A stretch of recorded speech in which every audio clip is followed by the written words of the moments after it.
Hey everybody, this is Kyle, And Adam? and this is the Porch Pod Season 7 Draft Analysis. Um, we'll see how it goes. So, I guess first I will show you the timeline. First, we will introduce kind of what we'll be doing, some disclaimers, what the goal of the podcast is, what the scope of our analysis will be, and then we'll go on to talk about each of the teams. This will include first impressions, what we like about the teams, how to approach this team if you are set to go up against it, and then also just some final thoughts if there are any. And then at the end, we will go over fan favorites, our top threes, both of ours, and then maybe just some broader analysis about the draft as a whole. So before we get started, Adam, do you have anything else you'd like to say? Well, this is the second annual, so hopefully we're maybe a little more experienced this time and we'll be able to provide some useful knowledge about Season 7. Yeah, and I'll say this at the end too, but please, please, please use this as a springboard for discussion rather than us just simply creating an hour's worth of content and you listening to it and listening to even all of it, but then never commenting about it or talking in the general chat. That wouldn't be as great, I think, as if this started a larger discussion. So if you agree or disagree with things that we have to say, then please comment, and we'll start this season off right with a lot of user engagement. So, Yeah. Adam, do you want to talk about kind of the goal of this podcast and the draft analysis? Yeah, so I think the goal, a draft analysis could encompass a lot of things, but the goal is, maybe more limited in scope than you might expect at first. But I think it's all that we can do. So we just want to provide useful information on how to look at a draft, right? Like, what does that mean? Well, it means, so I hadn't looked at every single team until Kyle and I went through and did some prep on this. And there's definitely a gap between I've never seen this team before and now I'm ready to start building my team. Yeah. And I have a hard time doing that by myself. And so through conversation, a lot of times some of those things become much more apparent. And so you can use this video sort of as a second set of eyes to start building your team before you're ready to start building your team. So it's a way to sort of get the knowledge that you can only get by talking to other people about the draft. Yeah. But when nobody else is available. So it's really great. Yeah, and then kind of the last thing is that you may be really excited about your team, or the team that you drafted you're a little bit iffy on. Maybe you have some redundant Pokemon, or just something you don't really know why you got, or you don't know if it works well on your team. And so this will also be a way for you individually to look back to and see what we named as some strengths and some weaknesses for your team.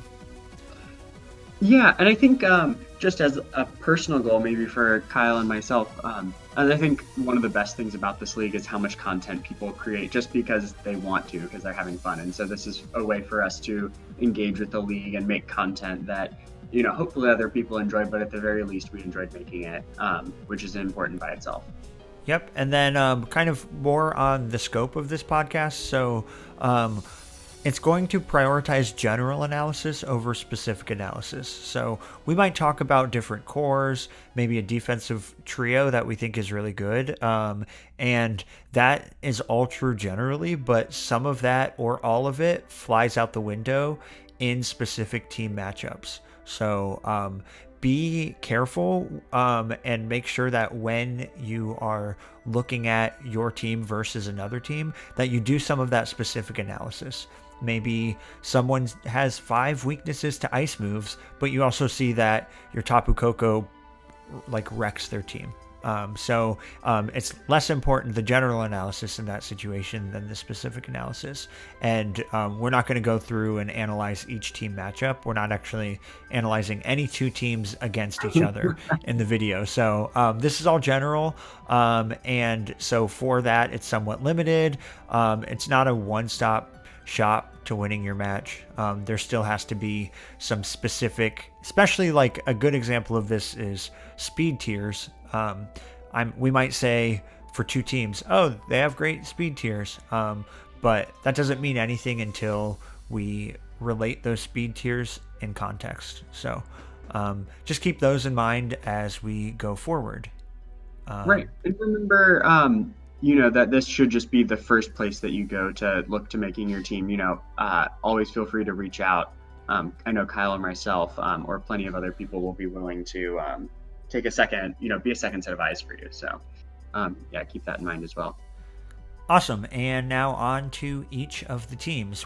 Our goal is to spend roughly 3 or 4 minutes on each team. Otherwise, the podcast could get pretty long. Hopefully, we're able to both catch the general things, but also give you some useful information. So the first one up is the Baltimore Braviaries with Coach Colin. Adam, what are your first impressions? So the first thing I see when looking at this team is obviously Colin drafted Mega Tyranitar and Excadrill, which is the start of a great sand team. And so that to me is looking really scary, especially when you see Excadrill with the Z move. Palossand also has a really cool recovery move that does restores 2/3 of your health in sand. So that's great. What is that? Is that Shore Up? Yes, Shore Up. Okay. Basically Synthesis in Sun is the same as Shore Up in sand. Gotcha. So it's really great. I mentioned Excadrill as a Z user. Gengar is an incredibly threatening Z user. And Togekiss as well, especially with utility and coverage moves. So I think Colin has has picked some really good Z users for his team. Yeah, and his Pokemon that aren't necessarily sand abusers are still pretty good in the sand. Ferrothorn isn't taking any damage from passive damage from sand. Rotom Wash can pivot out, so maybe it's using Volt Switch or something, so it's not even taking sand damage on turns like that. Mienshao gets Regenerator, and then other ones get recovery moves like Togekiss's Roost. So I think he made some smart decisions about what would, if he's going to be setting sand, is he going to in turn be hurting himself? And I think he made some smart decisions around that too. Yeah, absolutely. So you might be looking at this and saying, how the heck do I start building around a sand team? We know Colin did really well with weather last season, so we expect him to be even better this season. And the first thing that I see is that, where's his defense coming from? Well, the biggest place is from Ferrothorn. We know exactly how threatening that is. But after Ferrothorn, if Ferrothorn's able to get broken down, his team is not very defensively threatening.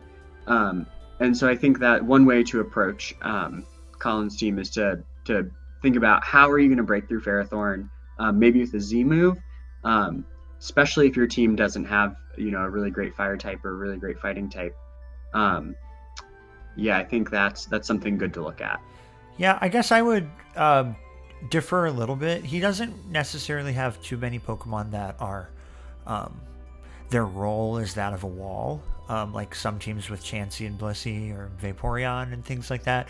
But a lot of his offense is pretty bulky as well.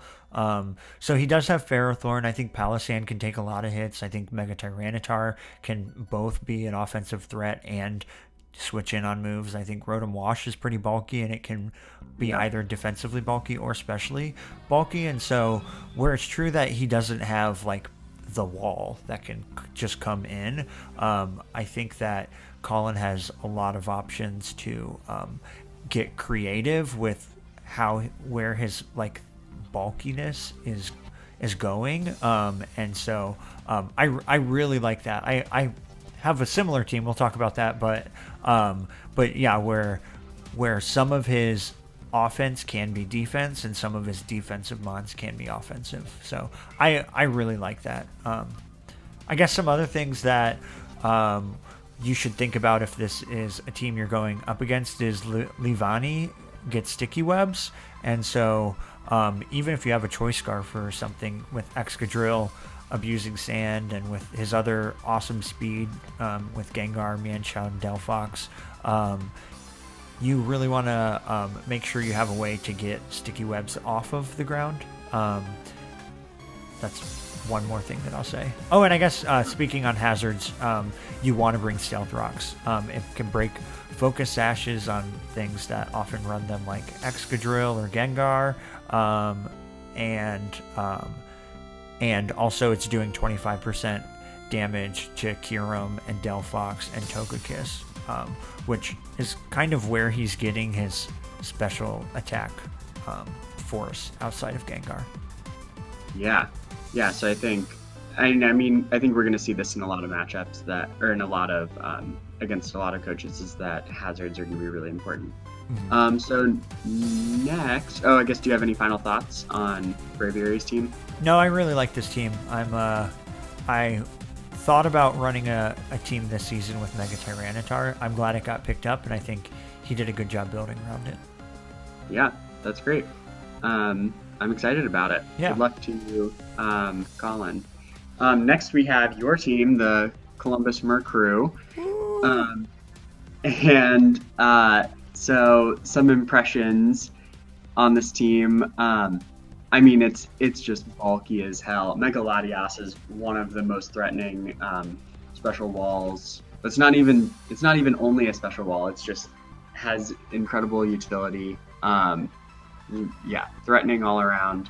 Gliscor, Clefable, Alolan Muck. I think those are going to be incredibly hard to break through. You're getting a little bit of maybe Bolt Beam syndrome. Not exactly. Can you explain syndrome. that? So there's this sort of theory that a lot of teams can be weak to either the move Ice Beam or the move Thunderbolt, and a lot of Pokemon get both. Like Mega Latias, for example, is somebody who gets both Ice Beam and Thunderbolt. And so same thing with something like Nidoqueen. And so that is something that's important. It's similar to there's something else called Edgequake, which is you're either weak to Earthquake or Stone Edge. Gotcha. So those are maybe good things to look for in teams.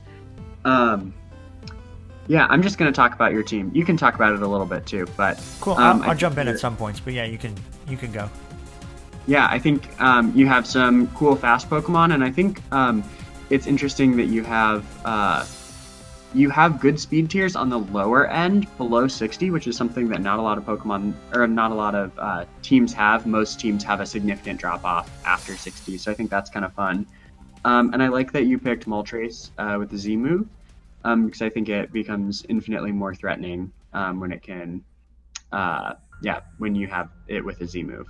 Yeah, I mean, like Fire Blast and Hurricane are two of the strongest stab moves on the special side, and this gets both of them, and their only drawback is that they have accuracy problems, so that's part of the reason why I gave it a Z move, is so that I can make sure those hit. I am curious about my speed tiers.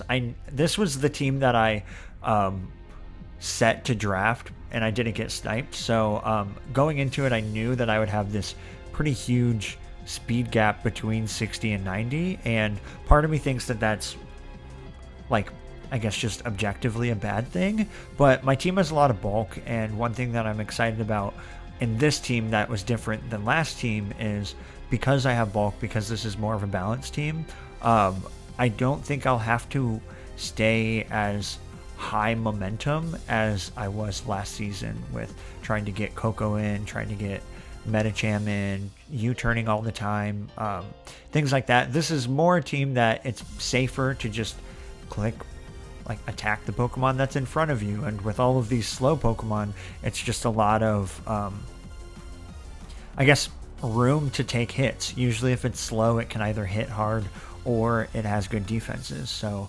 I don't know, I think my team will be really good the longer the game lasts.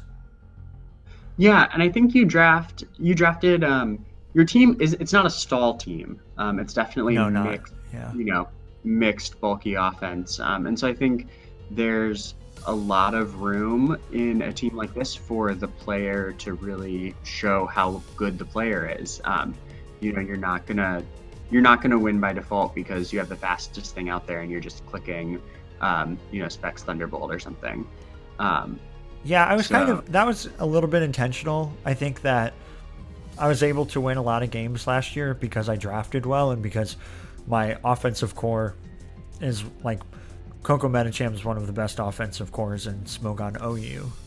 And so I really wanted to say, like, what am I not learning from last season, and then draft a team that requires that I learn those things. So that's kind of where a lot of this balance team came from. Before the draft, Adam convinced me that I needed more of a threatening offensive Pokemon right away. So that's where Crawdaunt came from.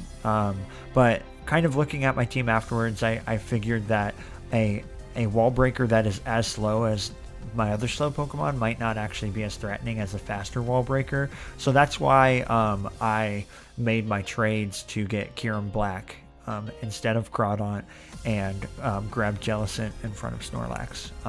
I won't talk much more about that because I want to save room for Brian and I to talk later for his podcast. Yeah. I guess so. Let's look at how we're going to approach this new team, especially with Kyurem Black being such a hugely threatening wall breaker. And I think, so again, I'm seeing Ice Beams are looking pretty good against this team. And it's just the case that a lot of Kyle, a lot of your Pokemon can do a lot of different things. Like Latias can be anything, especially since you have it as a Z user. It can do so many different things. Gliscor can easily be offensive or defensive or utility. Clefable can be, Calm Mind, can be, Magic Guard or Unaware.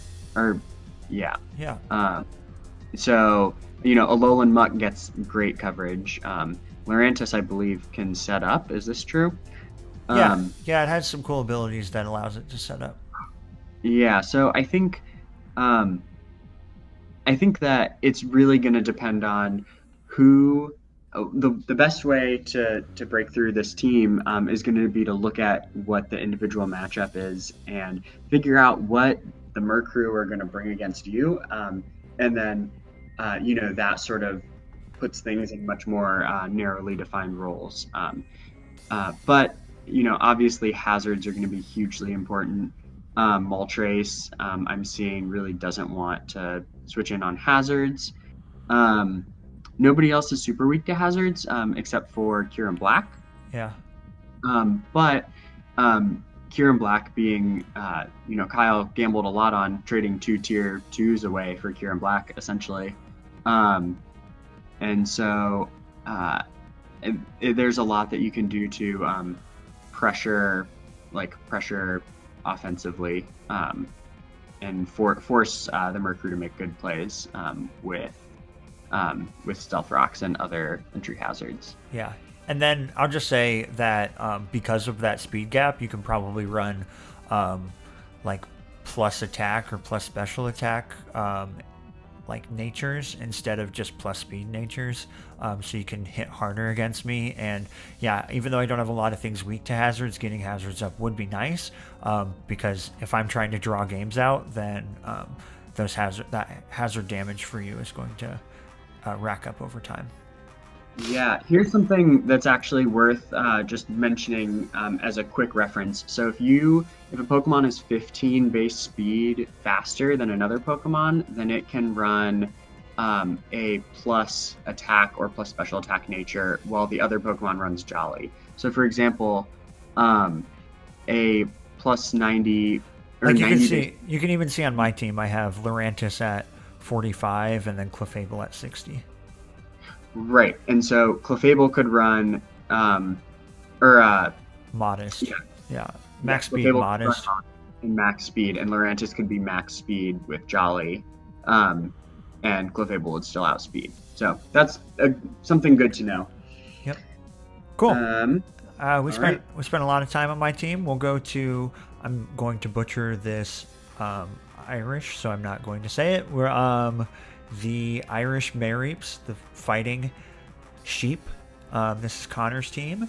Um, what do you have to? What are your first impressions, Adam?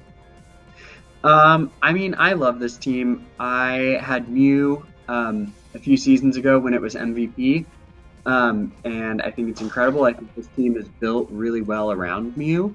Mm-hmm. And the biggest thing about Mew is that it can do anything. And the most important thing to make sure Mew thrives is to make a team that allows Mew to do anything.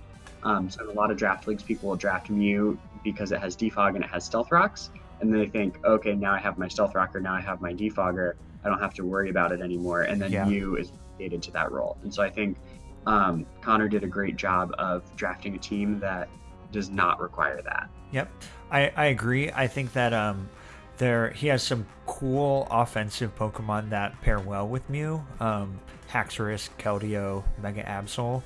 They all hit hard. They're all really scary. So even if you want to maybe prioritize knockoffs and dark type moves to take on Mew, he can just bring in Keldeo as an example, or Mega Absol to come in to absorb those dark type moves and like build momentum that way. So I think that his offense especially has some, I guess some type synergy that's really fun.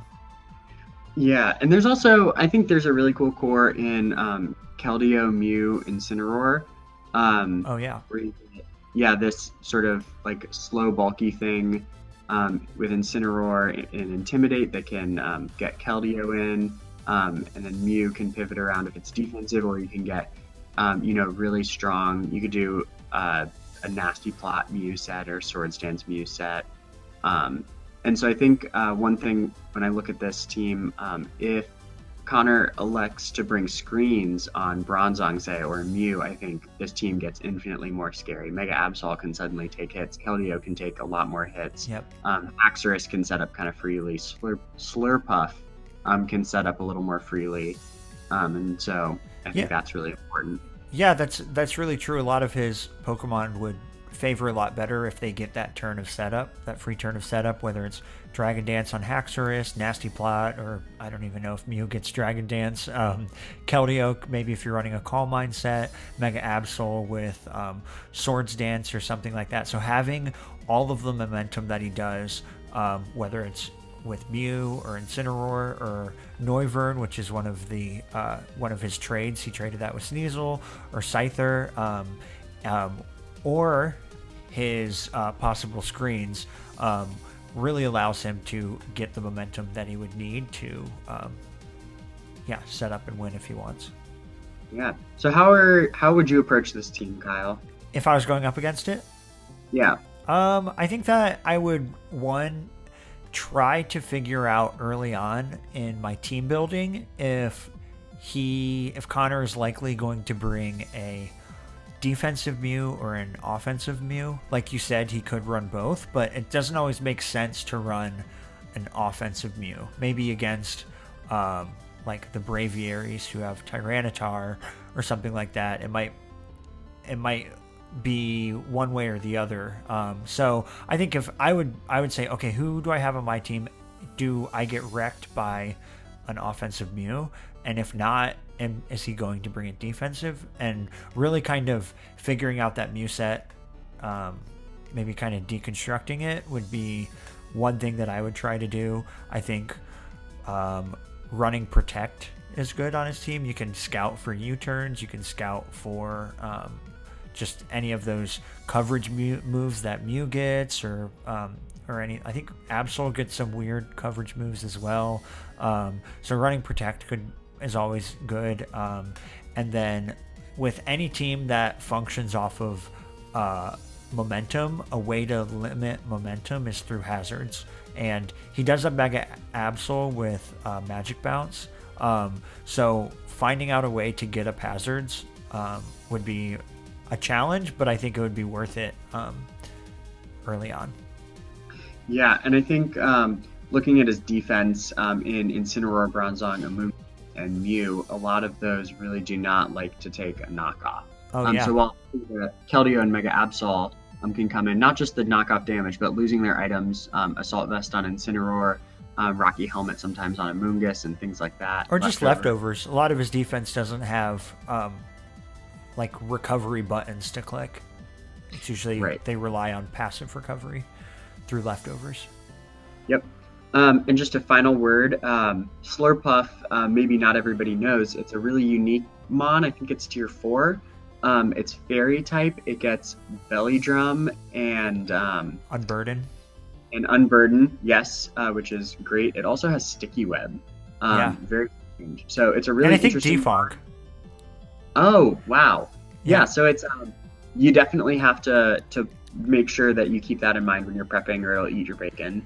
Yeah, it's a little bit, it's like Linoon without E-Speed. So any of those Belly Drum users, Azumarill, Linoon, this can do something very similar to that. It can get that Belly Drum off. Now it's faster. With a base speed of 72, once it gets that Unburden, it's going to get faster than a lot of things, and like Play Rough or Return or something like that is going to do. I think it also gets Drain Punch, so it has some pretty wide, physically offensive, threatening move, even if it's just base 80 attack. Mm-hmm. So yep. That's our last thing we're going to say about the Mareeps. I really like this team, though, especially with that Noivern for Sneasel trade. Yeah. Okay, so the Houston Haxorus, the newest team, the rookie coach Ian drafted a surprisingly really awesome team, and not surprising because I have any judgments towards him, but because I actually had no idea what it would look like.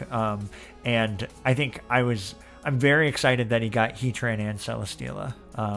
That's generally in Draft League, you're not trying to grab multiple Pokemon with the same type, but when your two Steel types share, is it no weaknesses?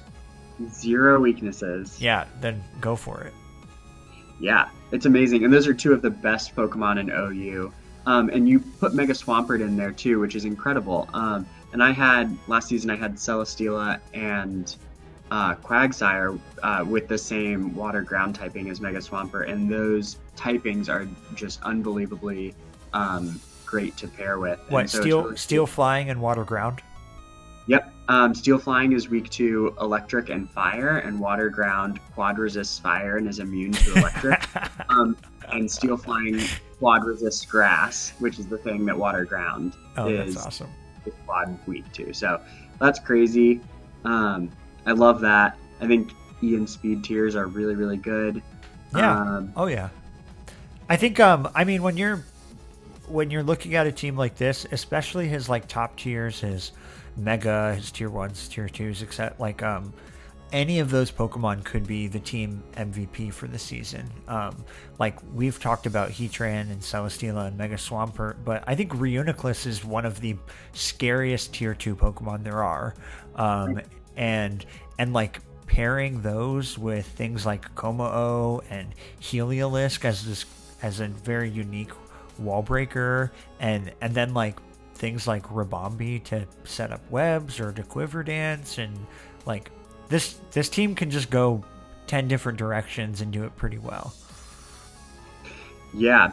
So how are you gonna possibly start, preparing for this team? I think one thing to be really careful about is choosing who you choice lock and not choice locking the wrong thing. And this is, we see this with all of these quad weaknesses, right? Heatran is quad weak to ground, Mega Swampert is quad weak to grass, Kommo-o is quad weak to fairy, and I think it could be very tempting to be like, I'm just gonna spec something and I'm gonna hit it really hard and it's gonna die. But what happens when your specs Grass Knot, you use goes that into on Heatran. Yeah, exactly, and you have to switch. You have to switch out. So I think that's something really you got to be really careful about. Another item to maybe consider is Expert Belt, which is times 1.2 to all attacks that are super effective against the opponent. So that could work really well if you have somebody with, say, Flamethrower, Earthquake, HP Grass.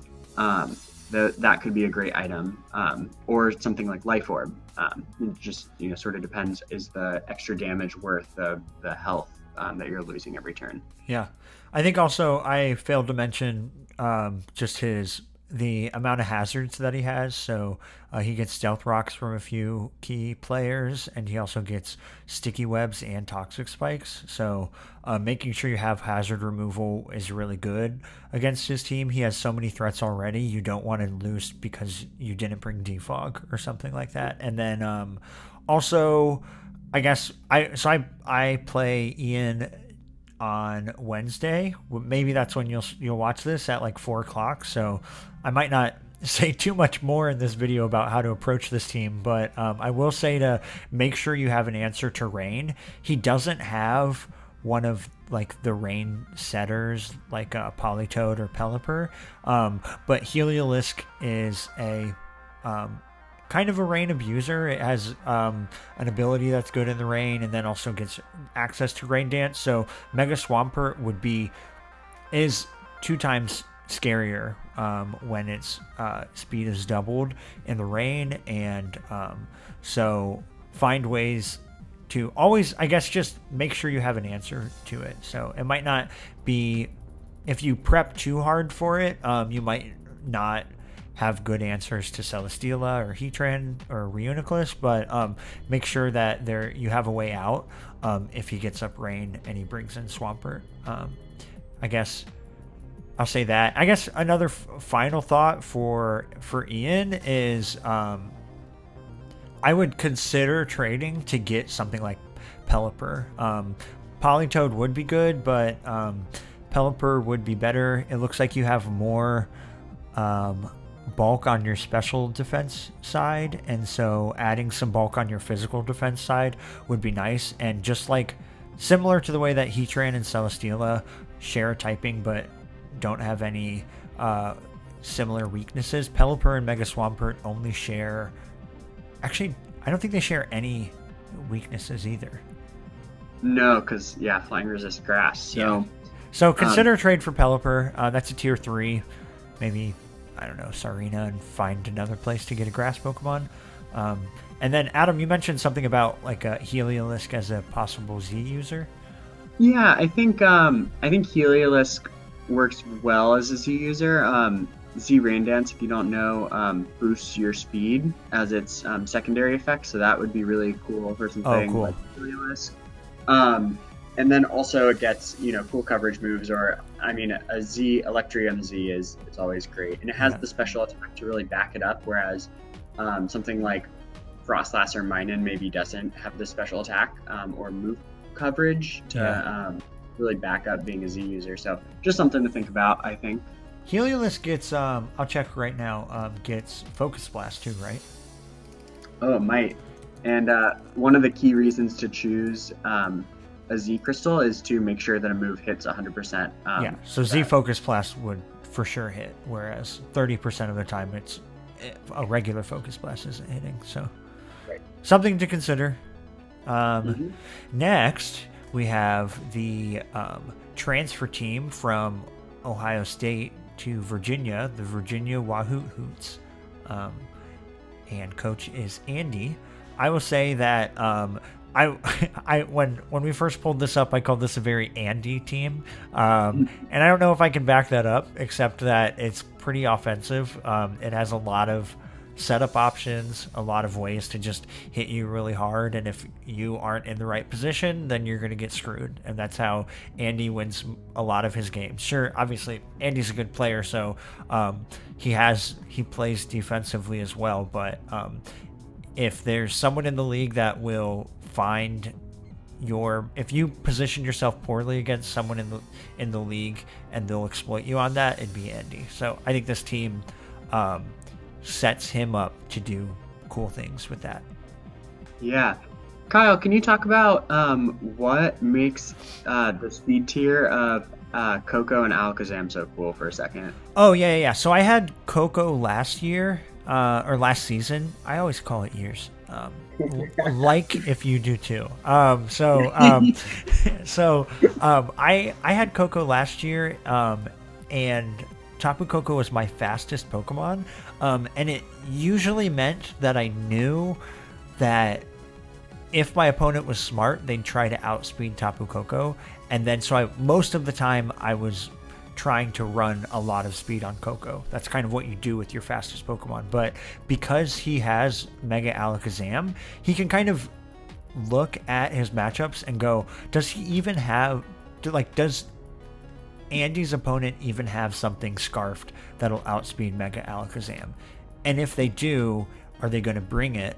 And then if then the Scarfer is faster than Alakazam, well then you don't have to run all those speed EVs in Tapu Koko. You can run them in defensive stats. You can run a mix set with attack and special attack, and actually get both of those hitting really hard.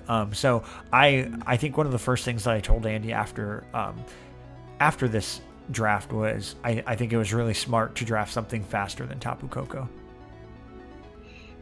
Yeah. And one thing that I really like about this team is some of the Z users. I think Arcanine is an amazing Z user. It gets Z Solar Beam, which is something you should all know about. So your bulky water types are not an Arcanine check. That's one thing to really think about when you're prepping for this team, I think. Yeah, I think Miss Magus is another cool Z user. I think it's similar to Moltres. It really brings it up to almost a different tier window when you add those Z moves to it. Mega Alakazam, I think, is maybe the best special attacker in Draft League. Maybe Mega Latios, but there's a strong case for Mega Alakazam, and we'll see. I mean, I had one of the best physical wall breakers with Tapu Koko. He has one of the best special attackers with Tapu Koko, so we will see if he's able to capitalize on that. Yeah, one thing, thinking about Mega Alakazam and just how incredible it is, I wonder if Coach Andy will struggle to find a place for Miss Magius on the team. I know it's a Z user, I know it gets great coverage moves, but its utility in being Ghost type and having Levitate, and I believe it gets Will-O-Wisp as well, seem to me like some of the best characteristics, the best reasons to bring it in a given matchup, and I am not sure that it's I don't know. I'll be excited to see how Andy knows how to use this. Yeah, and I mean, he has some cool U-turn and Volt Switch like I did last season when I had Tapu Koko with Scizor and Crocodile and Tapu Koko. I'm a little bit nervous. If I'm approaching this team, though, I'm looking at it actually right now. Mega Alakazam is his one of his offensive Pokemon, and it shares a weakness, like a U-turn weakness to maybe Crocodile, but definitely also Tangrowth. Now Tangrowth is bulky as heck, and it can just regenerate that off, but just looking at a possible, Andy's going to be trying to get momentum, and maybe if I also have, because of how fast his team is, if I'm also using slower momentum, I can maybe get some necessary chip damage off on him. But what are some other things, if you were trying to approach a match against him, what would you think about? Yeah, so I think one thing that I look at is when I first looked through this team, I was like, where's the defense? And then I realized, it's the best defense, which is Suicune and Tangrowth. Two of the most insane defensive mons. We've seen Suicune be used very well, or very effectively at least, throughout many past seasons. Tangrowth as well. I don't know if it's had quite as much of a chance to shine, but I think that's also a possible avenue of approach. Is that I think Andy's defense could become exploitable, even though it's incredibly solid. It's very easy to identify where the defense is coming from. Like Crocodile is not going to be your defense.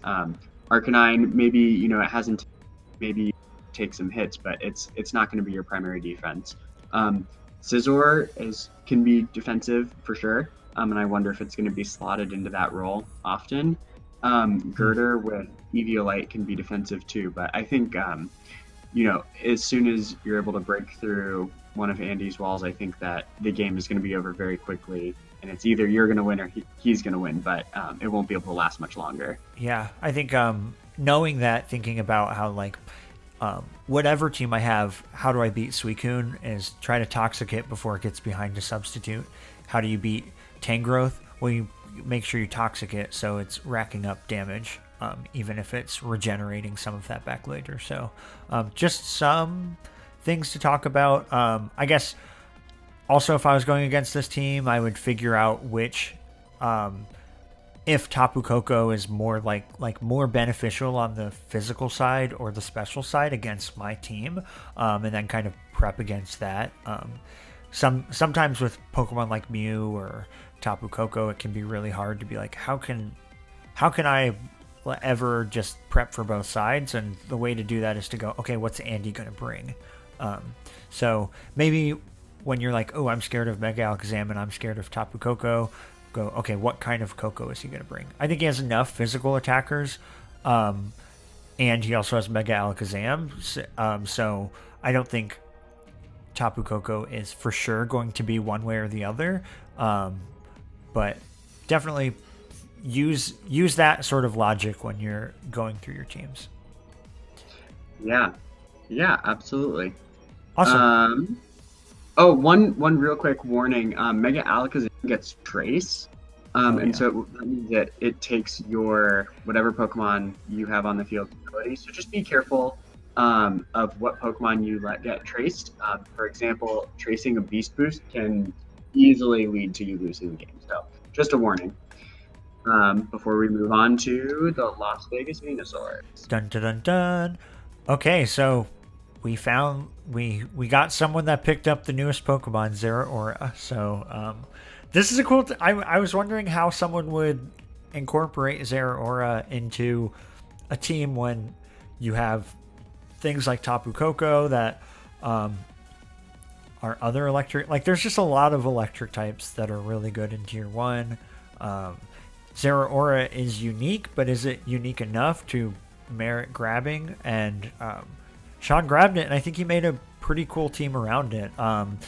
It's I think having Hydreigon and Gardevoir and Zeraora as three heavy hitters is really cool, and they all have enough coverage moves that that you got to be scared about all three every game.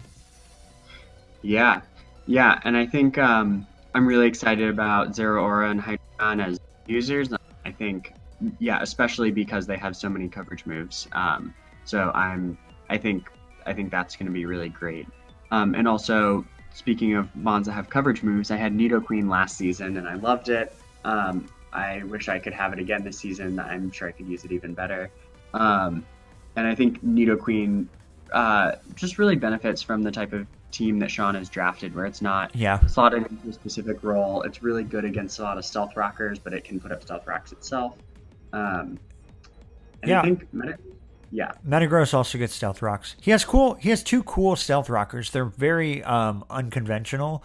Is that the right word? Non-conventional? Unconventional? Yes, unconventional. Unconventional. Nidoqueen and Metagross, they kind of do well against other Stealth Rockers. And one thing that I think, kind of going back to Zeraora, is it has when single type electric Pokemon are only weak to ground, and it's almost like he had the strategy of when in doubt grab something that floats. So whether it's Talonflame, which we haven't talked about, which is scary and awesome, Hydreigon, Yanmega, Cryogonal, Rotom-Mow, even with Metagross, Nidoqueen, and Zeraora as never wanting to take an Earthquake, he's still not ground weak, and he could bring all three of those Pokemon and still not be ground weak. So I think that's interesting. I think it's going to make Milotic a scarier defensive wall, because it's how do you kill Milotic? You kill it with either grass moves or electric moves, and you have something that gets Volt Absorb, and you have grass or a ground immunity, an electric immunity. And then he has enough Pokemon that can that are either quad weak to grass moves like Talonflame or are very fine taking them, like maybe Hydreigon. So yeah, I think he has some cool synergy. Yeah, sorry, you go. Oh yeah. So I think looking at how to approach this team, one thing that I'm seeing here and now I'm noticing is sort of that some defensive mon might be a little bit more predictable. Like Milotic, obviously we know is going to be run defensive, but Rotom-Mow, who Sean has chosen as a Z user, I'm not sure that I agree with that choice. I think Talonflame maybe would have worked, or Yanmega. Maybe I would have picked ahead of. Why either of those? So Talonflame has a really cool ability in Gale Wings, which gives it priority moves when it's at full health. Priority flying moves when it's at full health. And Brave Bird is its strongest flying move. Oh, yeah. You can run Z Fly, so that gives you 2 priority flying moves instead of 1, because Brave Bird has recoil. Yep. So you won't health next turn. So I think that's really great. Yanmega has, I forget, some ability that makes its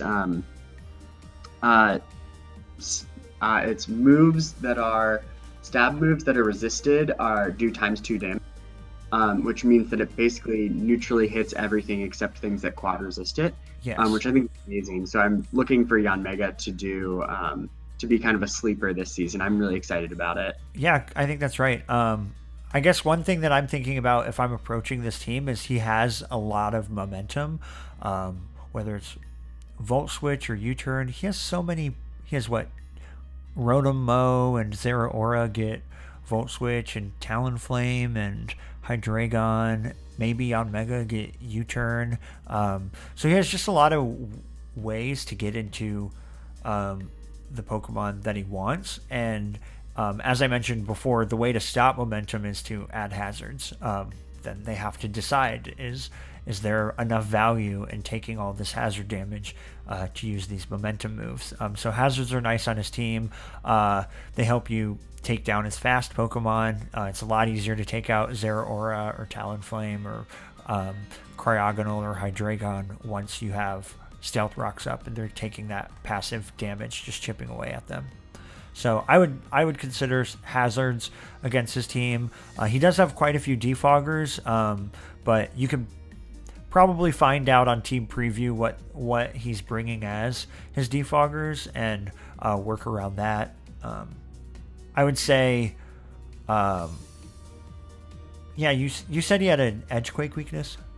Yeah, so we mentioned Edgequake earlier, so that's the idea that you're the only things that aren't weak to Earthquake are weak to rock moves or Stone Edge. So I think looking at his team, Zeraora is weak to Earthquake, Talonflame, Stone Edge, Cryogonal, Stone Edge. Mega Gardevoir has low defenses and low HP, so it doesn't really want to take either. Yanmega is weak to Earthquake. Metagross is weak to Earthquake, and so yeah, it's really like if you take out Milotic or Cacturne, then you can just come in and click either of those moves. Right, and I think it's especially true if you look at Sean's defensive Pokemon, just like regularly defensive. And I don't think he has great answers once Milotic goes down. Gotcha. Rotom-Mow a little bit, but especially if you are pivoting in and out with chip damage from rocks, that's something I would look into as a something to exploit on Sean's team, maybe. Yeah, he definitely has a lot more specially defensive, stats just on the board compared to defensive. Even though, so Milotic, one of its sets, its ability plus a Flame Orb allows its defensive stat to get multiplied 1.5 times. So it's a little bit deceiving there, but that is something to pay attention to. I guess if I could give advice to Sean, I would say that Sean, you really have to worry about positioning. Though you have a lot of options for switch-ins, I think your team doesn't really like continuously getting chipped. So I would say making sure you are on the front end of positioning would be important, and keeping hazards out of your side would also be important. Yeah. All right. So Cool. why don't we move on to our next coach? I really like I really like Sean's Oh, yeah. team. I think it's a good. His team last year was really cool. It was cool defensively. This team is as cool, but on the offensive side. Yeah, it's really fun. I'm excited to see what he does with it. Okay, sorry for interrupting. You're fine. Another team I'm really excited about is the Orlando Magikarp. Yay! Yeah, I think it's great. I think I love Zapdos. I think it's such a fun Pokemon. I think this is the first time it's ever been drafted in our league. And so I really hope Ben uses it well. And we've obviously seen what Mega Venusaur can do, and especially like Mega Venusaur and Bisharp, which Colin had last season. And then Sylveon and Quagsire, which I had last season. So I think with all of those, the Magikarp have just a plethora of defensive options, and it can be really hard to break through his team. Yeah, Zapdos is so weird because you like look at its stat line and it doesn't really look like a defensive Pokemon, but because of its electric flying typing, it's only weak to 2 types, and it resists bug, fighting, flying, grass, steel, and is immune to ground types. So it's just like and with like Roost and an ability that can potentially paralyze its opponent, or its other ability which like lowers PP twice as fast. It's a deceivingly hard wall, and you'll see it a lot of times on like stall teams. Yeah, it's great, and it also gets moves like Heat Wave, which are the things that normally would come in on other types like Ferrothorn are no longer safe, and so that really Ice types, yeah. Yeah, I think that really opens up its usability. Mm-hmm. Yeah, he has Ben definitely has a lot of, I don't want to say stally, but I will say he has a lot of options to go in and just like. So last season and the season before, whoever had Mega Venusaur, if their opponent came to me and was like, "Hey, how do I beat this team?" The question is always, "How do you take out Mega Venusaur?" And because if you literally don't have an answer to that question, then it doesn't matter how creative or fun or offensive or defensive your team is. If you don't have an answer to Mega Venusaur, you won't win. And he has that, but it's with Mega Venusaur, Gothitelle, Sylveon, Quagsire, Zapdos. It's like more like 5 of his Pokemon. You have to have like a very specific, this is how I take it out, which is really cool. Yeah. One thing that's cool is that Mega Venusaur sort of suffers from 4 move slot syndrome, where it really wants to run more than it can. And having Sylveon with Wish really could free up Mega Venusaur to not have to run a recovery move. Like a Leech Seed or Synthesis or something. Yeah, exactly. So you can run maybe Earthquake more often, which can be really valuable on Mega Venusaur. So that's something to think about, both for Ben and if you're facing this team. Yeah, I think Bisharp. So looking at his offensive Pokemon, we have Greninja. Zapdos can be run offensive, not usually though, but maybe because he has so much defense he can. But Greninja, Entei, maybe Rotom Heat, Bisharp. Like I don't know. I guess I'm thinking Bisharp is one of those Pokemon that's really scary on specific teams. It's just slow, has quad weaknesses and stuff like that. So it's really one of the things I think about with a draft of Bisharp is, do they have a team that synergizes well with Bisharp? And I think he does. I think he has switch-ins to fighting type moves in like Zapdos, for example, or Mega Venusaur or Sylveon, and he has switch-ins to fire type moves, and so I think he has a cool team that will end up using Bisharp pretty well. Yeah. So if I'm approaching this team, some things that I'm looking at, some that I'm noticing right away, that status is really going to be the way to break down this team. Toxic is the way that you beat Zapdos. Bisharp does not want to get burned. Mega Venusaur really doesn't want to get burned. Sylveon does not want to be toxic. Regirock or Quagsire, the way you beat him is toxic. Yeah, and with his offense, if you can paralyze any of it too. Oh yeah, Greninja or Entei really, really would hate to be. Yeah, Mega Venusaur would hate to be paralyzed. You're absolutely right. And I think something else that we're going to see the Magikarp struggle with this season is even though Ben has so many because Ben has so many defensive mons, his offense is coming from Greninja, maybe Zapdos, Entei, Rotom, Heat, Bisharp, Scrafty. And a lot of those mons are very frail. Like Greninja, even though, most water types can take an earthquake, Greninja really can't. Yeah. And Entei really doesn't want to take an earthquake, and Bisharp doesn't really want to take an earthquake. And so I think we're going to see the Magikarp really have to make sure that they don't leave their offensive mons in poor matchups. Yeah. I think you're right. I think he has potentially an opportunity to make some defensive Pokemon shine as like surprise offensive Pokemon, but other than that, yeah, it's totally going to be okay. What's his offense? Is he going to be able to bring hazard stacking Greninja, or does he need it there for his offense?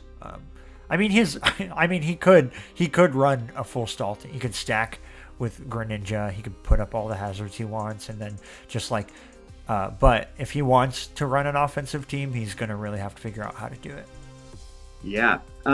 One thing that I hope I see the Magikarp do at least once this season that I didn't do last season is please run Specs Sylveon with Hyper Beam. It's so fun. It's so good. It looks like you haven't chosen yours. You can make Sylveon as a user, put Varium Z, and Hyper Beam becomes Fairy type with Pixelate. So I think it might have to be Normalium. Or Normal. Is it? I don't know how it works. I think it's normal. I think you need a normal Z. I guess you can't run Specs in Normalium Z, but I would love to see an offensive Sylveon do really well because I didn't do it justice last season.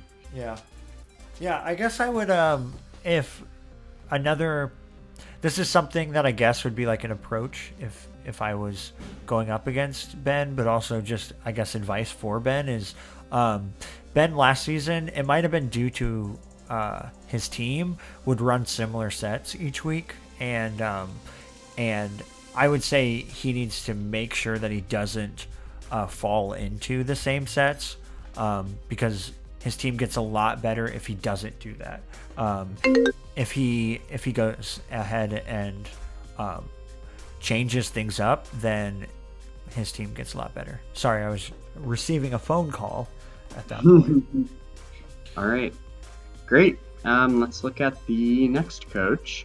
Which is the Pawnee Ponyta's Coach Michael. Yeah, I think I was so excited that he picked up Tapu Bulu. I was a little bit surprised it got picked up number 1 overall, and I was asking myself, okay, Tapu Bulu is like Tapu Koko is a Pokemon that is really good if you draft a team around it, and so I really do think he drafted a good Tapu Bulu team. I think most of his team gets better because of Tapu Bulu, and I think he has good coverage for Tapu Bulu. So whether that's, okay, Tapu Bulu hates poison moves and steel moves, and he has Doublade to come in, and a lot of his, I guess, offense could be weak to ground moves, Xurkitree, Lycanroc, kind of Doublade, but its defenses are pretty incredible, and Blaziken, and grassy terrain really nerfs that ground weakness. So I think that's really, really, really cool. And I don't think because of his defense, I don't think Michael is forced to run Assault Vest Tapu Bulu like Chris was last year. Or last season. I think he has enough defensive options on the special side, like Mega Blastoise, maybe Rotom Frost, and Florges, that hopefully we can see a variety of Tapu Bulu sets this season. Yeah, I'd be really excited about that. And one thing that's really worth noting is that Michael has great hazard removal. Salamence, Mega Blastoise, Florges, Gligar, Rotom Frost. It's, Yeah, really, it's like half his team. yeah, which is really great. I think that's something we've seen a lot more this season, which is I'm excited about. I think it's indicative of better drafting, and I think we're getting better as a league. Yeah. If I were to, I guess, approach this team, and when I do, I'm going to pay attention to how important it is to wear his team down over time.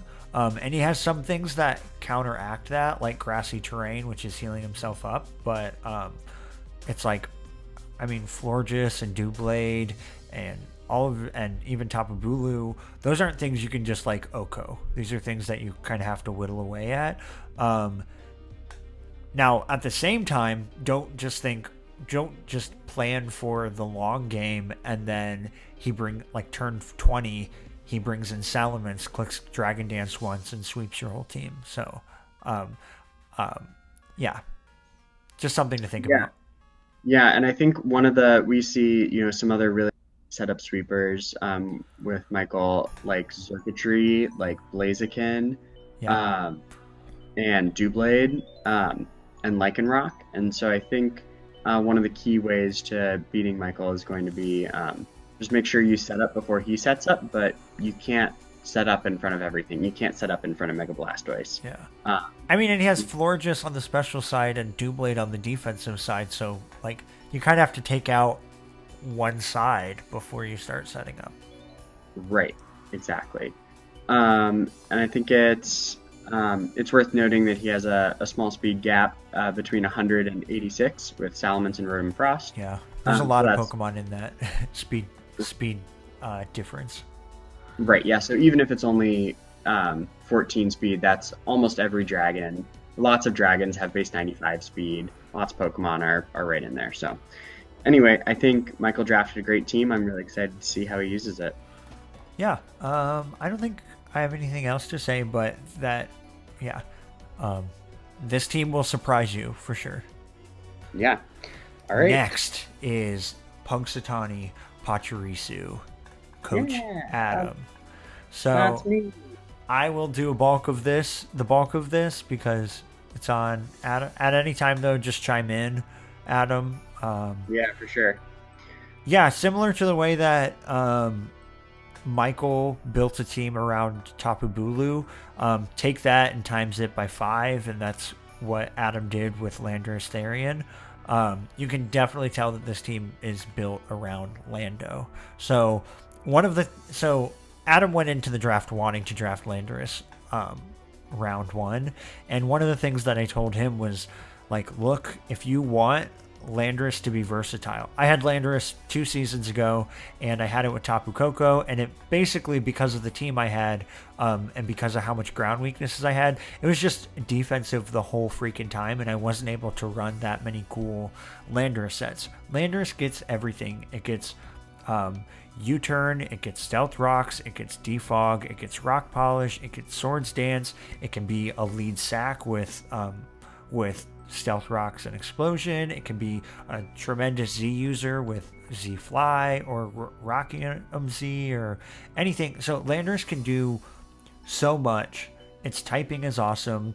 It has a great ability. Its stat line is incredible. You don't even have to run any attack EVs, and you should be scared of it.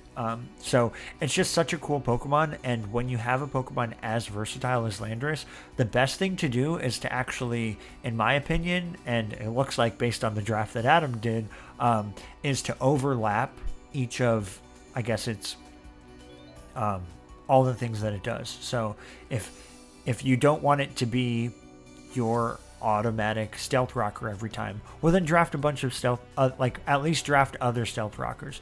If you want it to be a ground immunity, draft other ground immunities, and stuff like that. And if you went through each of the things, if you made a list of all the things that Landorus does well, you can see that Adam also drafted other things that do those things well. So yeah, do you have anything to say about that before I move on? Yeah.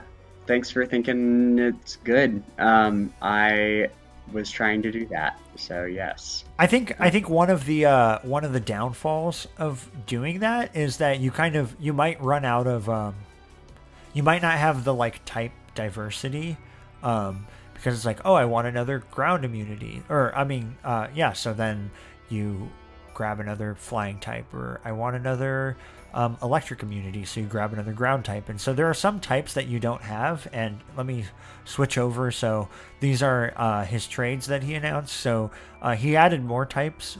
Adam did with his trades. So he's taking out Diggersby, is it Cresselia, and Empoleon? Yeah, and These, Empoleon. yeah, these three. And so, but yeah, there's he still has multiple psychic types and stuff like that I think come at the cost of trying to overlap. His speed tiers are great. I think even with his new Pokemon, it just makes him better. I guess one thing that I've been thinking about is just like Lucario seems okay, but I think its speed really like makes it like, is it, I wrote down, is Lucario even good? And and it just feels like a slower Infernape, and Infernape would be bad if it was slower. It gets a bunch of coverage moves. It could go offensive on the attacking side or the special attacking side. But with that low of speed, I'm just wondering how many times it's going to be able to get the setup that Infernape usually gets, or something like that, to really actually shine. I think that's maybe why you made it a Z-move user. You can correct me if I'm wrong, but Yeah, I mean, I think it's scarier as a Z move user. I think, I mean, it gets a lot of cool coverage. I believe it gets Thunder Punch and Ice Punch and Blaze Kick, which is neat. Lucario's cool. Yeah, obviously we talked about it has, I think it has every single setup. Nasty move Plot, Calm Mind, Bulk Up, Swords Dance. Yeah. It might even have Iron Defense. I don't know. But it's cool. It's got great priority. So again, I mean, these are all does well too, but it has, fighting coverage, it has steel coverage, it has lots of stuff. So I think I'm excited about it as a user. We'll just have to see how it goes. I think it really, for me, it really matters that if you got rid of Diggersby, that you have another wall breaker. Diggersby is something, it comes in and it's clicking return or earthquake, and you kind of have to decide if what you want to die. And so I think Darmanitan was a good trade for it, because you're still maintaining that. I think pre-trade, there's a lot of overlap between like Musharna, Mega Slowbro, Empoleon, and Cresselia. So the opponents week 1 and week 2 should consider that in their matchup. Hey, I am off week 2, so gosh. So just Brian. So yeah, Brian, I guess consider that there's a lot of water and psychic types, and they're kind of his defense. But post trade, I think he has more equal distribution between physical attackers and special attackers, which opens Lucario up to having that mixed role. And I really think that specifically these three do a lot with this team. If I were to go up against Adam, I would... Oh no! I just noticed that this icon is messed up. Anyway, but okay, if I were to go up against Adam, I would say that maybe this is an insult. I think I meant it to be an insult, but it seems like he has a really good UU team. And now, like, Smogon tiers aren't always just transferable to Draft League, but like, he has no OU threats besides Landorus, and Landorus is huge and probably the best Pokemon in both Draft League and in singles. But it's just like, for me, I'm not really very scared about too much of his team, if that makes sense. So maybe I'm trying to figure out how to break down Mega Slowbro and how I'm going to deal with Landorus, and Roserade. Roserade is kind of deceivingly scary, but yeah, I think thinking about like type matchup and stuff like that will be important to winning. I think if you can take out Slowbro, then Earthquake and Stone Edge, that Edgequake combo does a lot to his team. And then just throw HP Ice on a few things to take out Landorus, and you might win. Obviously, it's going to be a little bit more complex than that. And also, if you have Pokemon that are... Adam has okay speed tiers, but it's like everything's shifted down. So, just like if you have anything base 91 or higher that is fast and offensive, which a lot of speedy Pokemon are, then set up and win is kind of my advice. Did I misrepresent your team, Adam? No, I think I think you pointed out some good criticisms of it. I look forward to crushing all of you. So yay! Good luck. All right. Next one, Washington Hippopotas. I talked for a while. I'm going to drink instead. You go. Okay, I'll go. Also, I'm facing the Hippopotas in week 1, so I'm gonna try and not give away too much of my analysis. So, what do you like about his team then? I think it's really fun. I think Mega Aerodactyl, for some reason, I have in my head that is not very good, but actually, I really like it. It has great coverage. We talked about Infernape when we were talking about Lucario, and I think Infernape is really cool, and it seems like Brian also gave it a Z Crystal, so he, thinks similarly to me in that. Jury's out on if it's actually a tier 2 Pokemon, so... Yeah, this is the test. This is the test season for Infernape. So right. if Brian does too good, then it might be tier 1 next season. Yeah, I think Thundurus is hugely threatening. Base 145 special attack. You get it up behind a sub. It's just very, very crazy. Very nasty. Yeah, he's got some cool setup with Nasty Plot. Was the joke there? And yep. Cool. Yeah, I think he has pretty much every UU wall breaker. It's almost like he got on a forum and was just like, what's a wall breaker in UU? And it's Celebi. Thundurus is banned like BL.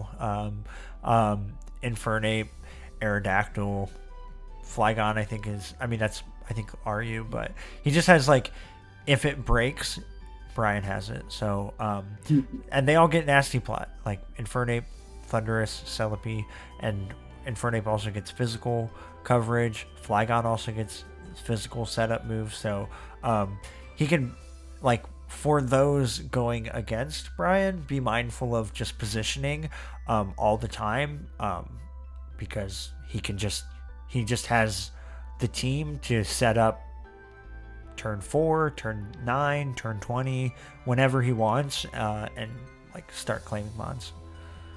Yeah, and I think he also, we've been talking about his offense a lot, but he has a cool defense too. Klefki, Vaporeon, Blissey, we watched Ben use Vaporeon really effectively last season. Blissey is obviously a huge special threat, and Klefki is perhaps the best utility mon out there. Maybe not.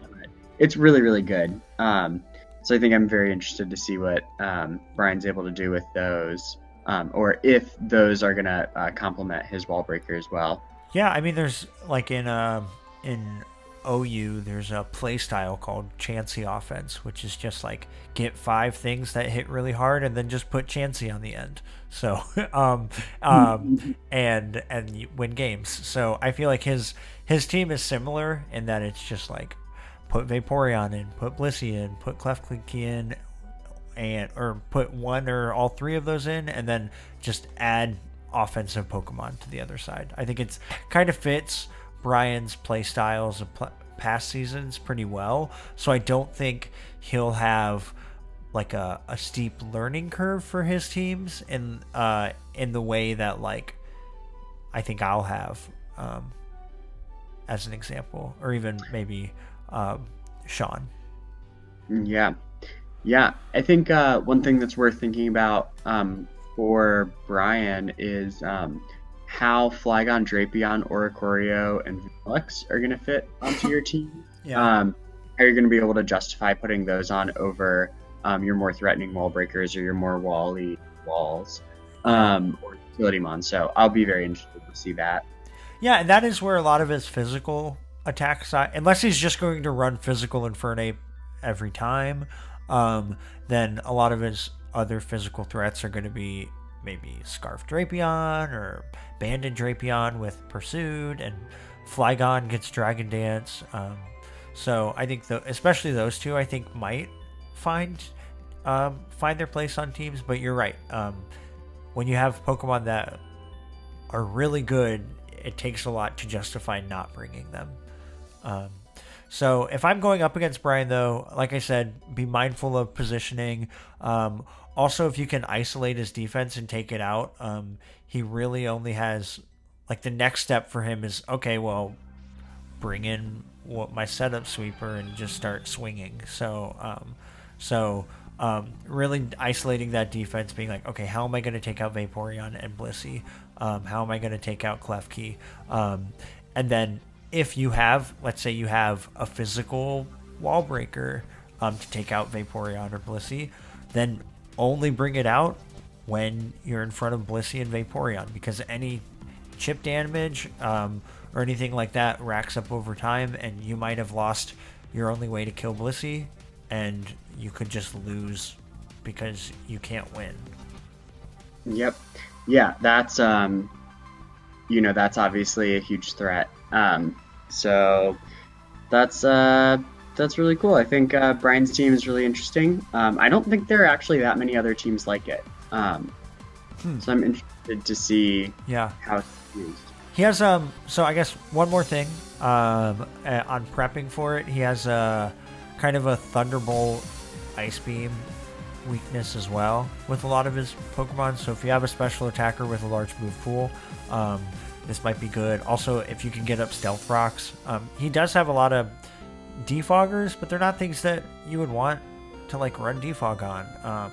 So because of all the other moves that they get, so getting up rocks and then maybe trying to like find ways to get those electric type moves and those ice type moves out, I think would be important. Also, I had a couple was it last season? I think last season I had Flygon, and I thought it was cool because it gets defog, it gets U-turn, it gets setup. It's immune to ice type moves or it's immune to electric type moves and ground moves, and it's a dragon. And on paper, it looked really cool.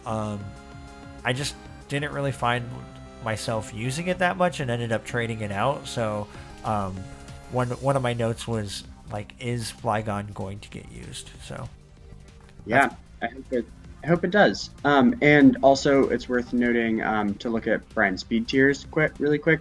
Mega Aerodactyl is base 150, which is amazing, and everything up.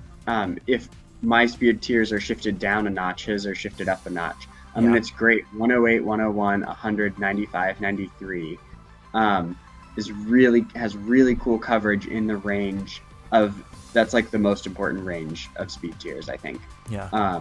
So that's great for a group of really threatening wall breakers. So I'm excited about that. Cool.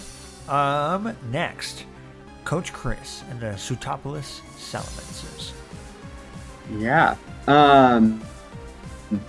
Yeah, I like how threatening everything is on this team. I can vividly picture how threatening Kartana is, or how threatening Volcana is.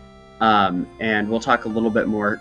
Chris made some pretty aggressive trades. Here, I'll throw them up so you can talk about them if you want. Yeah, so he traded Hoopa Unbound, which was banned in our league last season, and it was unbanned.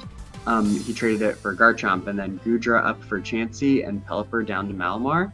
And I think these are actually really good trades on Chris's part. It gives him two of the best stealth rockers.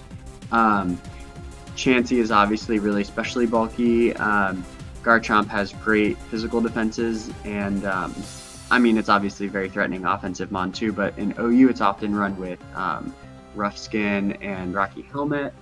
to get off chip on things with stealth rocks and things like Dragon Tail or coverage moves like Fire Fang. So that's cool. And after watching Chris's draft, I kind of thought that Pelipper didn't fit on his team very well. I was surprised he drafted it. So I think it's smart to, make the trades that he did.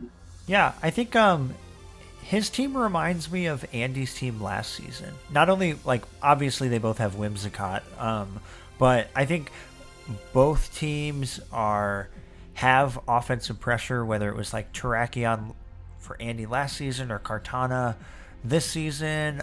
But it almost feels like both of them, in order to ensure the win, need that kind of almost like a 2 or 3 stage game where at some point they get in their Pokemon that has Memento, whether it's Whimsicott or like maybe some, like, I don't know, like Aurora Veil with Alola Ninetales or something like that, but get in that thing that then can safely switch them in to a setup sweeper and then Quiver Dance with Volcarona or SD with Garchomp or whatever that is.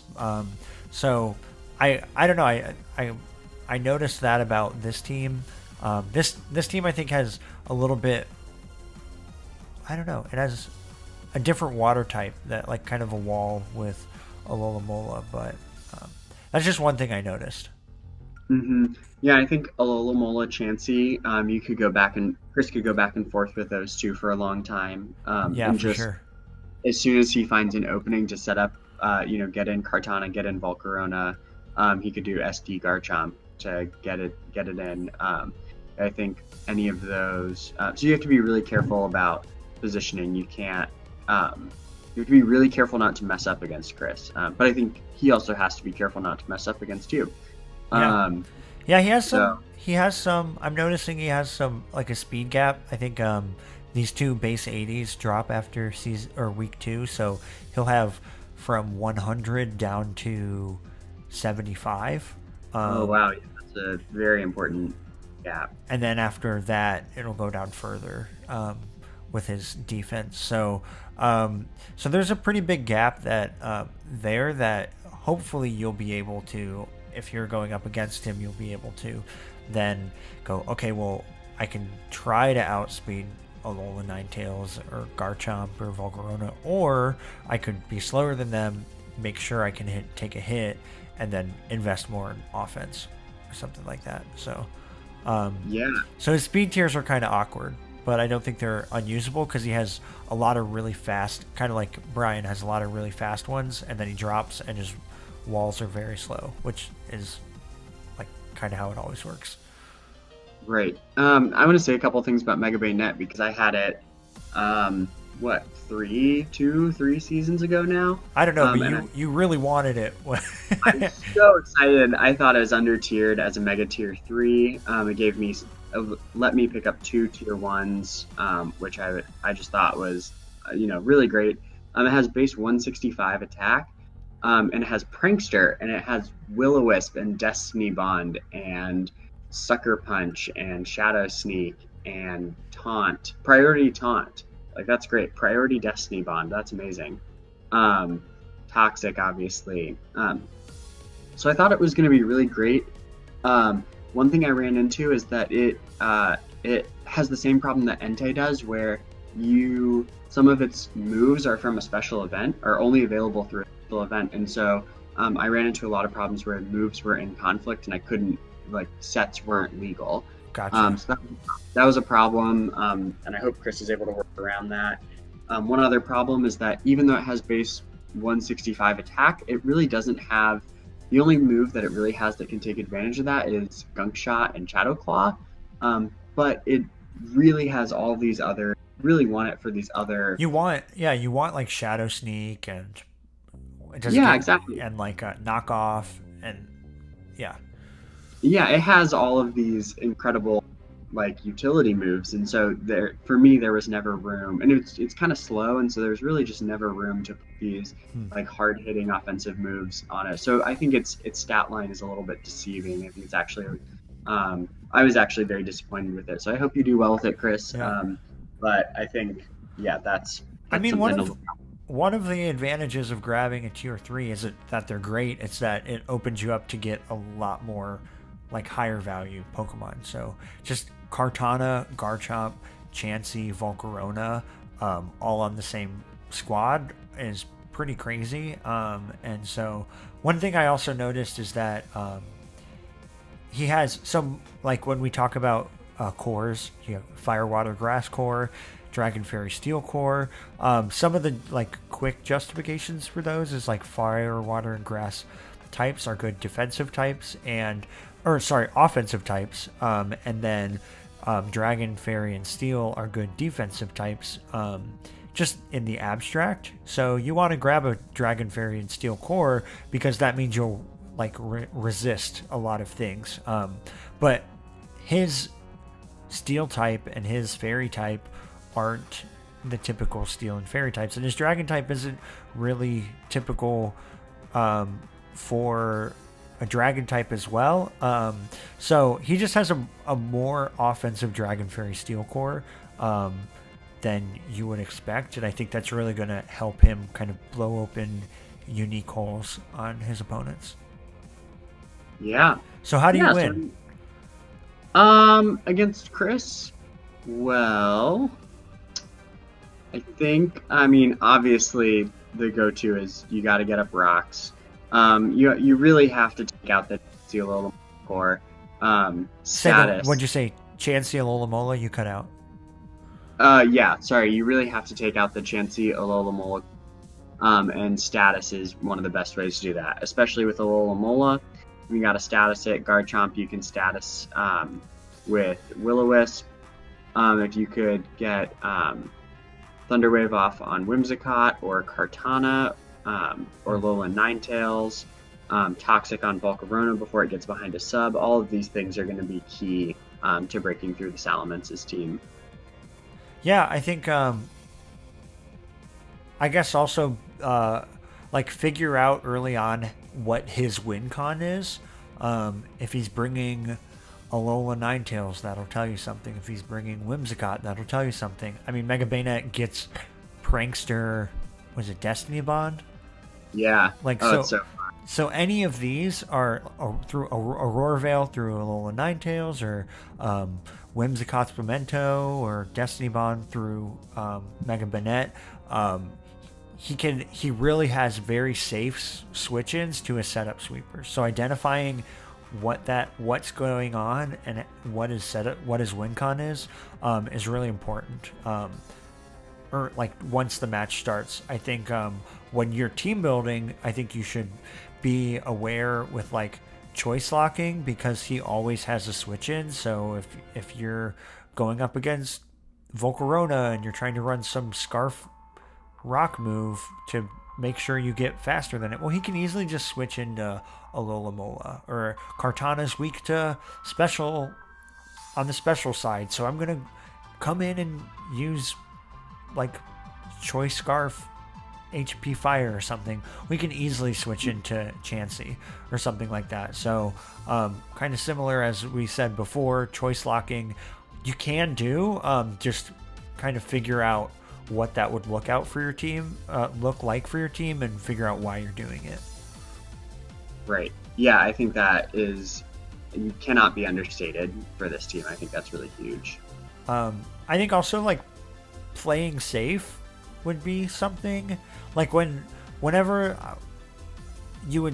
I see a team like this, I would think like oftentimes it seems like the risk is not maybe worth the reward isn't maybe worth the risk, because this is a type of team where if you predict or like over predict or something like that, if you screw up, you might not be able to recover from that screw up, because now he's got in Kartana, he's clicking Swords Dance, and he's just gonna swipe through your whole team or something like that. So this is I think teams that are more balanced and like bulkier will potentially have a better time with this than those teams that are high switch, like high predict kind of offensive teams.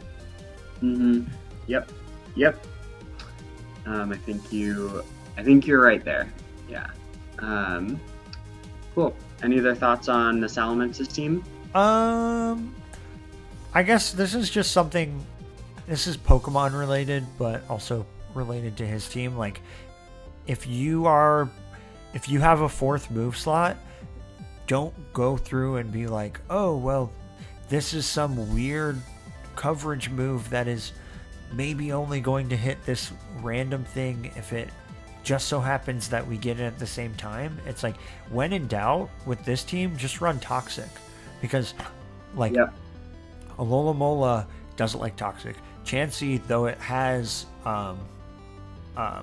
its ability allows it to take away its Toxic when it switches out, it that means it can't just stay in, or like any of his setup sweepers outside of Kartana, like they're not going to be setting up for long, or they're not going to be sweeping for long if they're also just getting chipped away at with toxic damage. So I guess I think Brian has previously said, like, always have like 2 ways to kill everything on their team, and I would say that that's important, but also like remember that toxic kills most things. So like so it doesn't need to be some sweet tech. Get Volcarona toxic before it gets behind a sub. Get Suicune toxic before it gets behind a sub. So that's kind of like a final thought on his team, is like if the way to win is to kind of play safe and do mid-ground things, running Toxic, running Protect are going to be things that I think have a higher use value than like wicked coverage moves. Yeah. Cool. Yeah. So that is all the teams. I guess now we're going to get into the conclusion, our fan favorites, which all of you went through and you voted on in the chat and at the front page. Then we're going to talk about Adam and I's top 3 teams that drafted, and then I have listed anything else, but we're kind of going to maybe talk about some takeaways we have about the draft as a whole. But first, the fan favorites. The number 1 overall was a tie with 3 votes. Orlando Magikarp, the Houston Haxorus, and the Punxsutawney PORCHPOD all got 3 votes for the fan favorites. They're so fun. What do you think? Me, I think, maybe you're a better judge, but I think that the Magikarp and the Haxorus team are definitely deserving of being our fan favorites. My team, I'm not sure why it got picked. I'm excited about it. I think it'll be fun. I don't best draft. I think a lot of people have really amazing drafts. So maybe fan favorites are different than it could have been 3 third place votes that they gave you. So they might not love your team, don't worry. Thank you. Okay, the other 2 got 2 votes. A high 2 is Las Vegas Venusaurs and the Virginia Wahoot Hoots. I think they're both 2 great teams. They're both I'm very excited about them. I think both those players could easily make playoffs, and I think they have teams that can get them there. Mm-hmm. Yep. And your team is, half the battle. Yeah. And then pretty much everyone else got 1 vote, including a team that's not even in the league right now. So hats off to the Kanto Emirates for getting a vote. This is someone's favorite draft this season. So great. Congrats to everyone. Yeah. Thank you for submitting your fan favorites. The user engagement is awesome. Click a like, click on that bell, comment and subscribe. And then we'll move into our top 3 rosters. So my picks, my number 3 pick for the best team. This is also just like what I thought today, right after Adam and I talked about it. This doesn't mean I think these coaches will go on to be the best teams or anything. I just really liked their teams. And I think Adam would say something similar. So that's true. It's just some teams are fun. Like I like some Pokemon more than others, and maybe doesn't necessarily have a bearing on how good they are. Yeah. So my number 3 was the Orlando Magikarp, and your number 3 was the Irish Mareeps. You also have Orlando as number 2, so we'll save off talking about that one. We'll just start. Why is the Fighting Irish your number 3? Yeah, I mean, again, like I said, I love Mew. I think it's so fun, but not only do I love the Mareeps drafted a team that's going to allow Mew to see its potential, which is something that I have a personal investment in, obviously. But I really like Keldeo. I think nobody's drafted it yet, and I'm excited about it. And we've seen Incineroar be used really well in the past. And so I think with those 3 Mons and Mega Absol and who else? Scyther and a couple others. I think the Mareeps have a real shot. I think their team will be an asset this season. They have a lot of good things to work with, so I'm excited about it. Cool. My number 3 and your number 2 is the Orlando Magikarp. The Orlando Magikarp, I think, drafted a really scary defense, and I think they learned from last season when they had Vaporeon, and they honestly, I think they just won a lot of games. No offense, I think they won a lot of games because people didn't know how to handle it, and he has that times 6 now. So, yeah, I think that's cool. I love Greninja. I was trying to find a place for it on my team at some point. I love Mega Venusaur. So I like specifically some of the Pokemon he got are some of my favorites. And I just think that bulk is going to be hard for some teams to get around. Yeah, absolutely. And you put the Braviaries as number 2. What do you think had them up so high on your roster? You know, I'm a fan of Colin's teams in general. I thought last year he was blessed with not being able to make the draft, and so he was able to have a team that was kind of broken. And this team is similarly broken, but he did it fairly inside the draft. So yeah, I'm just really excited with that. I think he oh no, I'm voice connected somewhere. Where am I voice connected? Oh no, I didn't. I'm not. Sorry. Server mute. I was on a roll and then I was getting notifications, and I think everyone heard those. Anyway, I think that his team's really cool. I think that Mega Tyranitar is awesome. Excadrill is exponentially better under sand, and we'll see who can actually beat his team this season. Yeah, maybe not very many people. I think Colin is one of the better coaches in the league, so best of luck to you out there facing Colin's team. And I'll put the Columbus Mercrew, that's Coach Kyle on the other end of this line. Yeah. Kyle spent a lot of time prepping for this team beforehand, or prepping for this draft beforehand. And we actually worked on it together a little bit, and so maybe I'm a little bit biased, but I think his core of Mega Latias, Clefable, and now Kyurem Black to come in is just, it's going to be incredible. And you might think Kyurem Black and Mega Latias are they're very similar, and you might seem like it's hard to fit them on the same team, but I think they fill very different roles, and that Coach Kyle was smart to pick them in the way that he did. I think you have to answer too many questions on how to beat Kyle's team. It's too difficult. And even in this video, I think sort of what I went over was maybe not very helpful, in part because I think his draft is so good. So it's definitely fallible. Like, Kyle can and likely will lose at some point throughout the season. But I think his draft is going to make it, his opponents are going to have to work very, very hard in order to make him lose. So that's my choice for the number 1 roster overall, or number 1 draft, I would say. Yeah, thanks. I thought long and hard about which team would be my number one, and eventually I decided that I wasn't going to vote for my own team, and instead I would vote for the Houston Haxorus. I think that honestly he turned Celesteela is almost enough to put it at number one for me, but he also has some other unique Pokemon.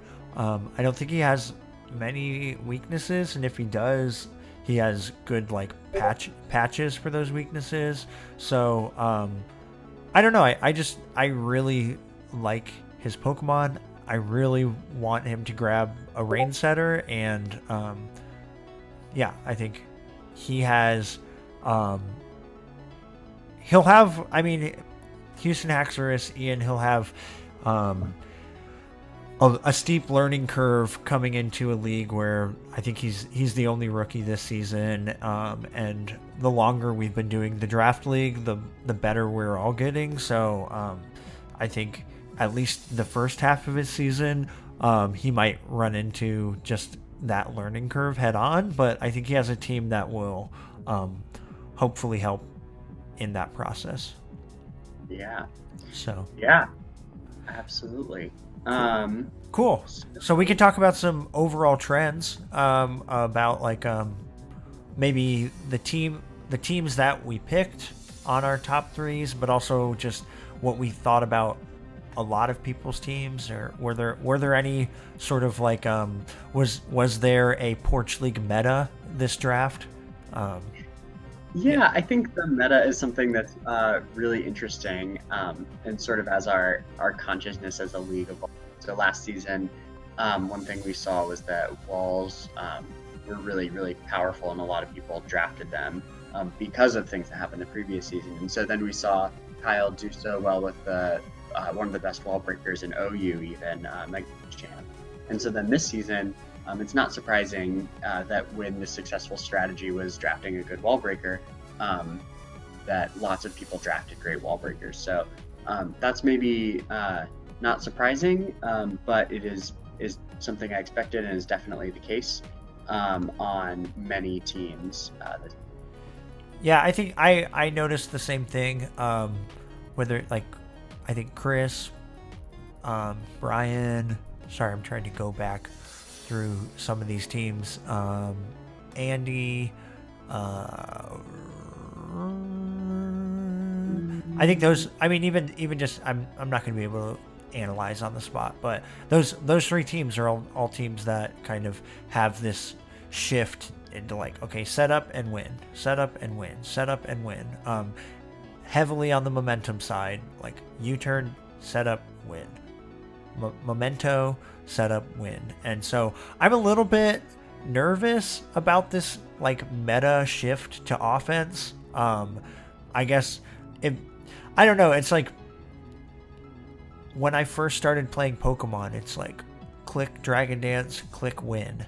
And I think that we've all kind of grown as players to where it's not going to be that way, but I am a little nervous that it'll be interesting to think about some of the longevity of these matches, if people are going to like learn the lessons of positioning and stuff, or if it is going to be set up and click hard-hitting moves. So that's, I guess, a concern that I have.